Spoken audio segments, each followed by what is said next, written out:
በስመ አብ ወወልድ ወመንፈስ ቅዱስ አሐዱ አምላክ አሜን። ስሙ የተቀደሰና የተፈራ ነው። የጥበብ መጀመሪያ እግዚአብሔርን መፍራት ነው። ለሚያደርጓትም ሁሉ በጎ ማስተዋል አላቸው። እግዚአብሔርን የምትወዱ እግዚአብሔር የሚወዳችሁ የቅዱስ አማኑኤል ቤተሰቦች፣ የእመቤታችን ቅድስት ድንግል ማርያም የቃል ኪዳን ልጆች፣ የቅዱሳን መላእክት ባለሟሎች፣ አይንተ እግዚአብሔር ካህናት፣ ሊቃውንተ ቤተ ክርስቲያን፣ አበው መምህራን፣ ለአገልግሎት የምትፋጠኑ ዲያቆናት፣ ሰንበት ተማሪዎች፣ በአገር ቤትም በባህር ማዶም ያላችሁ ቅዱስ ቃሉን በመስማት የምትፋጠኑ የምትማሩ ክርስቲያኖች ሁሉ እንደምን አደራችሁ? እንደምን ዋላችሁ? እንደምን አመሻችሁ? አሜን። የኃያሉ አምላካችን ጌታችን መድኃኒታችን ኢየሱስ ክርስቶስ ስሙ ለዘላለሙ የተመሰገነ ይሁን። መልካም። በአራቱም ማዕዘናት በምስራቅ፣ በምዕራብ፣ በሰሜን፣ በደቡብ፣ በሰማይና በምድር ሁሉ ያለና የሚኖር አልፋና ኦሜጋ እግዚአብሔር አምላካችን ጌታችን መድኃኒታችን ኢየሱስ ክርስቶስ ስሙ ለዘላለሙ የተመሰገነ ይሁን። አሜን። የዕለቱ የትምህርታችን ርዕስ ንግሥቲቱ በቀኝህ ትቆማለች በሚለው በነቢየ እግዚአብሔር ቅዱስ ዳዊት የመዝሙር ቅኔ ነው። ኃይለ ቃሉ የሚገኝበት የመጽሐፍ ቅዱስ ክፍል እዚያው መዝሙረ ዳዊት ምዕራፍ 44 በቅንፍ 45 ቁጥር 9 ላይ ነው። ማሳሰብ ያለኝ ይህን ትምህርት በተለየ መልኩ በጥር 21 ቀን ባለፈው ጊዜ በዚሁ 2018 ዓመተ ምህረት ሞቱ በጥር በነሐሴ መቃብር በሚል ርዕስ ይህን ትምህርት ስንማር የድንግል ማርያምን ትንሣኤዋን ስናስብ የሞቷን ነገር የምናስብበትን አብሮ የሚታሰበው የጥር ወርና የነሐሴ ወር ታላቅ በዓል ነው። መልካም ክርስቲያኖች ሁሉ በቅድሚያ ለጾመ ፍልሰታ የእመቤታችን ቅድስት ድንግል ማርያም ከዚህ ዓለም በሞት ያረፈችበትንና በልጇ ወዳጇ ቅዱስ ፈቃድ ከሞት ስለመነሳቷ እያሰብን ዛሬ ነሐሴ 1 ቀን 2018 ዓመተ ምህረት በዕለተ ዓርብ አንድ ብለን የምንጀምረው የምንጾማት ከሰባቱ አጽዋማት አንዷ ስለሆነችው ታላቅና የጾም ቀናት ጾመ ማርያም በሰላምና በጤና እንኳን አደረሳችሁ አደረሰን። የነሐሴውን ሁለቱን ሱባኤ የጾም ጊዜያት ከማየታችን በፊት ስለ ሞቷና ከሞት ስለመነሳቷ በጥልቀት ሕዝበ ክርስቲያኑ ሁሉም ክርስቲያኖች ሊያውቁት የሚገባቸውን ትምህርት ጠቆም አድርጌ ወደ ዋናው ትምህርት በቀጥታ እንገባለን ማለት ነው። ጥር 21 ቀን እመቤታችን ቅድስት ድንግል ማርያም በሞት የተለየችበትን ዓመታዊ ክብረ በዓሏን የምናስብበት የዕረፍት ቀኗ ነው። በቅድስት ቤተ ክርስቲያናችን ሥርዓት በዓሉ በደመቀ የምስጋና ጸሎትና ከዋዜማው ጀምሮ የበዓሉ ድባብ ደስ በሚያሰኝ አከባበር ታስቦ ይውላል። የእመቤታችን ቅድስት ድንግል ማርያም ያረፈችበትን የዕድሜ ዘመኗን በ64 ዓመት ነው ያረፈችው ይላሉ። ይህን እንዴት ልናውቅ እንችላለን ወይም ይቻላል ብለው የሚጠይቁ ጠያቂዎች ይኖራሉና መልሱን ባጭሩ እነሆ። እንዴት 64 ዓመት ላይ የዕረፍት ቀኗን መሆኑን እንወቅ እንረዳ የሚሉ አንዳንድ ጠያቂዎች ሊኖሩ ይችላሉና መልሱን ባጭሩ እንዲህ እንገልጸዋለን። አንደኛ 3 ዓመት በእናት በአባቷ ቤት ተቀመጠች። አፏ እህል ሳይለምድ ሆዷ ዘመድ ሳይወድ ስዕለታችንን በተሳልነው መሰረት ለእግዚአብሔር እንስጥ ብለው ታኅሳስ 3 ቀን ለቤተ መቅደስ ተሰጠች። ሁለተኛ 12 ዓመት በቤተ መቅደስ ተቀመጠች። ሶስተኛ 9 ወር ጌታችንን ጸንሳ በቤተ ዮሴፍ ተቀመጠች። አራተኛ 33 ዓመት ከ3 ወር ከልጇ ወዳጇ ጋር አብራ ተቀምጣለች። አምስተኛ 15 ዓመት ከሐዋርያው ቅዱስ ዮሐንስ ጋር አብራ ባደራ በክቡር መስቀሉ ላይ ተሰጥታ ነበርና ከእርሱ ጋርና ከአባቶቻችን ሐዋርያት ጋር አብራ ቆይታለች። መልካም ነው። የዮሐንስ ወንጌል ምዕራፍ 19 ቁጥር 26 ላይ እንደተመዘገበው በልጇ ወዳጇ መከራ መስቀል ጊዜ ከሐዋርያው ቅዱስ ዮሐንስ ጋር እንድትቀመጥ በአደራ መልክ ሰጥቶት ነበርና በዚህ መንገድ አባታችን ቅዱስ ዮሐንስ ሐዋርያው ተቀበላት። 3 ዓመት ሲደመር 12 15 ዓመት 15 ዓመት ሲደመር 9 ወር ሲደመር 33 ዓመት ከ3 ወር 34 ዓመትና 15 49 ዓመት ይሆናል። 15 ዓመት በዮሐንስ ቅዱሱ አባት ቤት ተቀምጣለች። 15 እና 49 64 ዓመት ይሆናል ማለት ነው።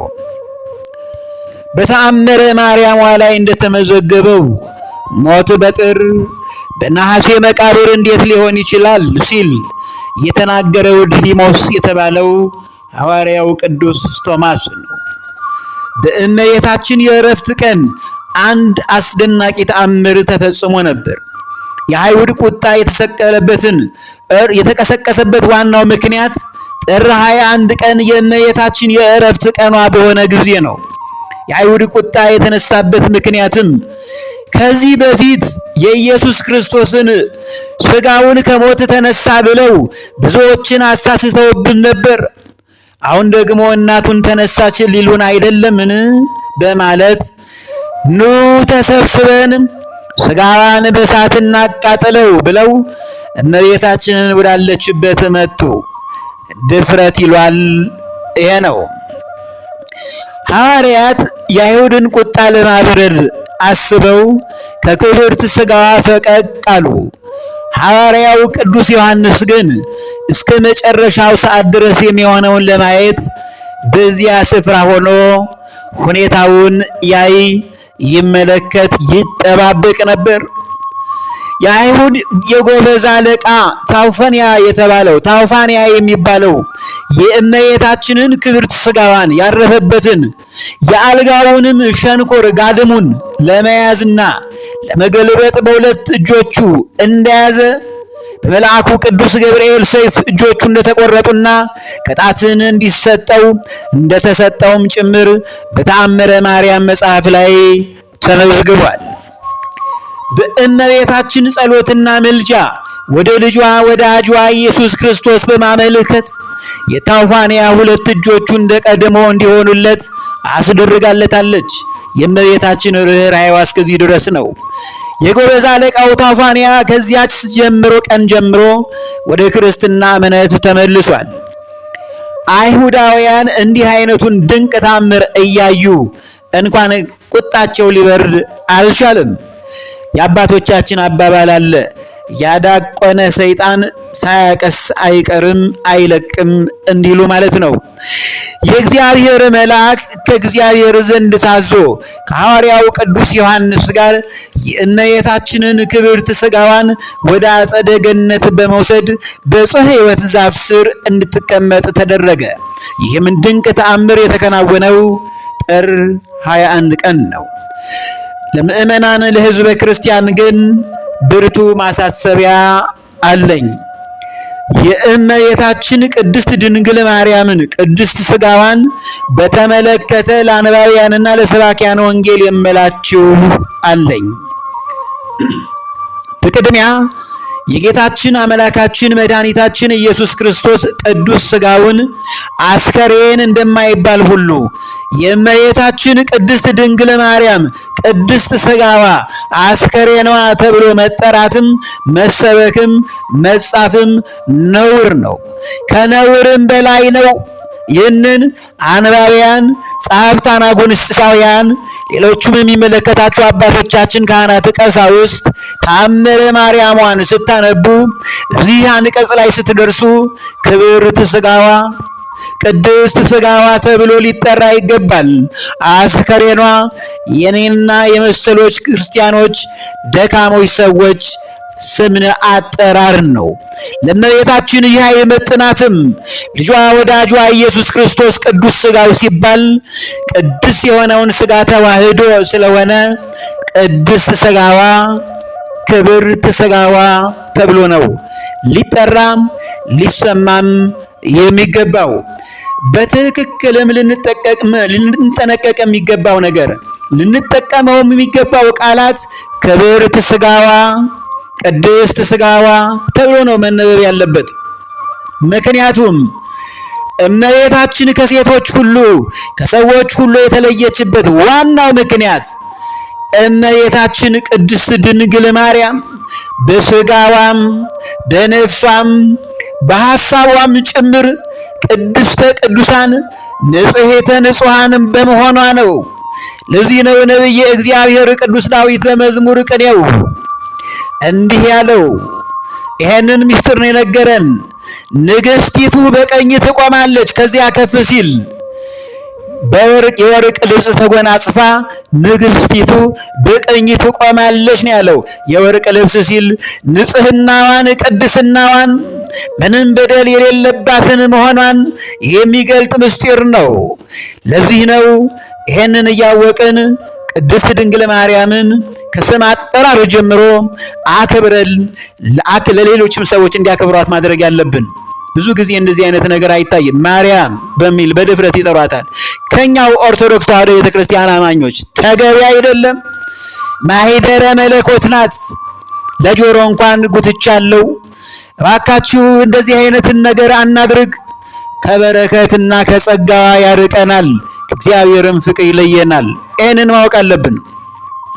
ሌላው እንደ ሴቶች እህቶቻችን እናቶቻችን በወር የሚከሰት ምንም አይነት ልማድ ስለሌለባትና ማኅደረ መለኮት ስለሆነች በእነዚህና እነዚህን በሚመስለው ቅድስናዋ ምክንያት ቅድስት ሥጋዋ ክብርት ሥጋዋ አስከሬኗ ተብሎ መጠራት የለበትም። ይህንን ነው ማወቅ ያለብን። መልካም። አሁን ከቅርብ ጊዜ ወዲህ በተጻፈ የተአምረ ማርያም መጽሐፍ ላይ አስከሬኗ ተብሎ ተጽፏል። ድርጊቱ ሙሉ ለሙሉ ስህተት ነው። አንባቢያን በዚህ አንቀጽ ላይ ሲደርሱ ቅድስት ሥጋዋ ክብርት ሥጋዋ በማለት እንዲያነቡት ስል በአንዲት ቅድስት ቤተ ክርስቲያን ስም በአክብሮትና በትህትና ዝቅ ብዬ አሳስባችኋለሁ። ለዕለቱ ቁጥር 1 ትምህርታችን እዚሁ ላይ ይቆየን። ቁጥር 2 እንደ እግዚአብሔር ቅዱስ ፈቃድ ይቀጥላል።